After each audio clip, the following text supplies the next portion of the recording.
anything can happen in trading. Anything can happen. Mark Douglas, in his book Trading in the Zone, says that you cannot rely too much on technical analysis, because it only takes one player in the market sometimes to make the market move in a certain way, which is wholly and totally unexpected. You must always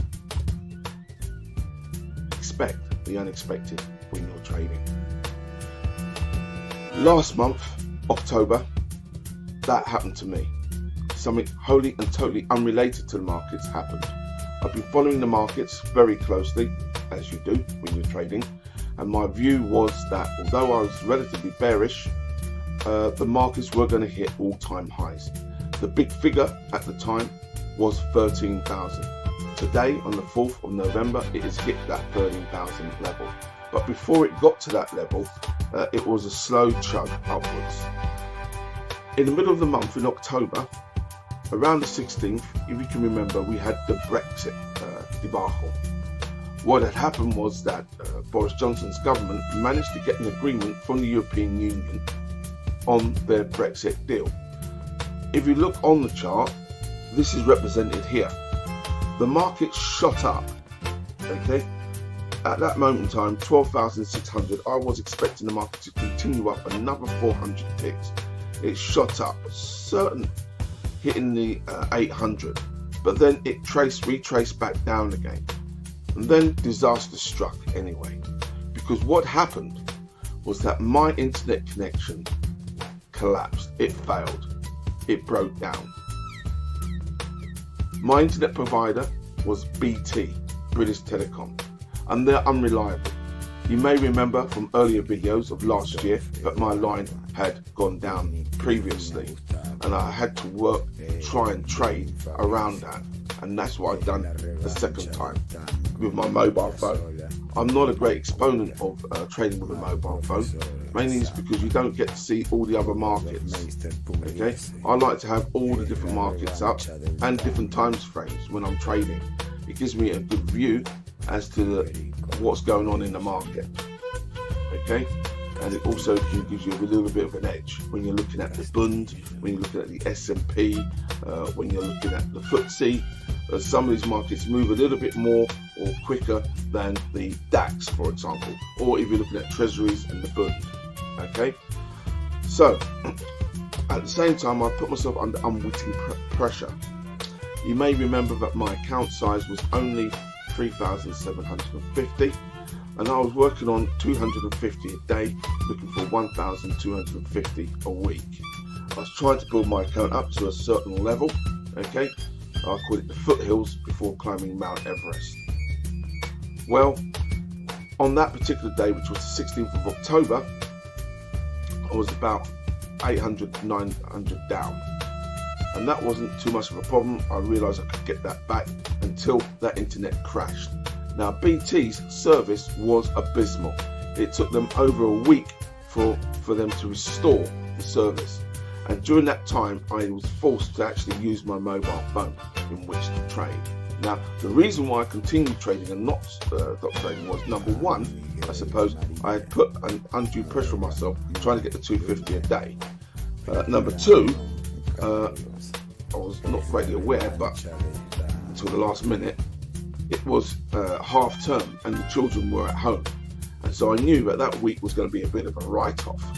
Okay, so that with 2 weeks of a write-off at 250, that's around £2,500. I really wanted to try and eke something back, but then it was turbulent times. What was going on with the Brexit, having it being shot down by Parliament, what's the name, and the deadline being broken for the 31st, for example, and then also the announcement of a general election.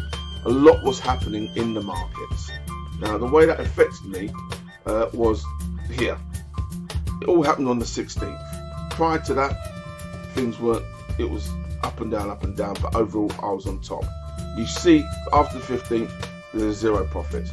Bad day there, bad day there. It worked out that I'd lost around 1,600, and then overall I lost about £3,000, okay, within my grub stake. Although it's showing a loss here of 600, what's the name? That's over the month, But actually when it shows over the quarter, this quarter. So this quarter we're looking at a loss of just under £700, which I suppose doesn't seem like a lot of money, but it is when you've got a small account and you've built that account up diligently. Now, the way in which that looks, let's have a look, the quarter. So this quarter, you can see there's a battle been going on, okay, especially around here, around the beginning. And then I managed to come out of those doldrums and push high, and then a higher high until it hit the tracks there and come down. BT, as I said, in the previous, last year, had problems with the internet there. It did get recovered, but I lost money then, okay, as I lost money recently, okay. I don't recommend BT, I'm afraid. They have been good on other areas, but their customer service is lackadaisical, in my opinion, okay. Having a very good internet provider is critical for your trading, okay. To their credit, they said if I was actually trading off a residential account. They said that if you have a business account, that they could actually come up with some type of compensation. So that's something to think about when you're trading, to have a business account, even if you're trading from home. Okay. The other thing that they provided apparently is a dongle, which enables you to continue trading, albeit slightly slower. Okay. So those are the lessons which I've learned. It cost me £3,000 in terms of my trading account, because all this stuff which had happened to build my account up, I just had to give back up, give away. Okay, very, very painful experience. As you see, it smashed the 1300, smashed it now. We're now trading at 13,100. Question is, where's it going to go from here? Because I am bearish, but there can be a centre rally between now and the end of the year. But I feel that we're in very dangerous territory, and that the reason for that is because we're coming up to the elections in the USA. The trade issues hasn't been established. There is instabilities in the Middle East. The Brexit is an ongoing saga. Okay, you know, the fundamentals are saying, you know, what if there's negative interest rates, that many companies are simply just buying their own shares, buybacks of their own shares, strengthening up their balance sheets. Okay, so, you know, watch and shoot, watch and shoot. Me, I'm having to lick my wounds and start afresh. Well, that's the end of another video. Thank you for your time. If you liked it, please subscribe, like, and also share to 3 of your friends to spread the word.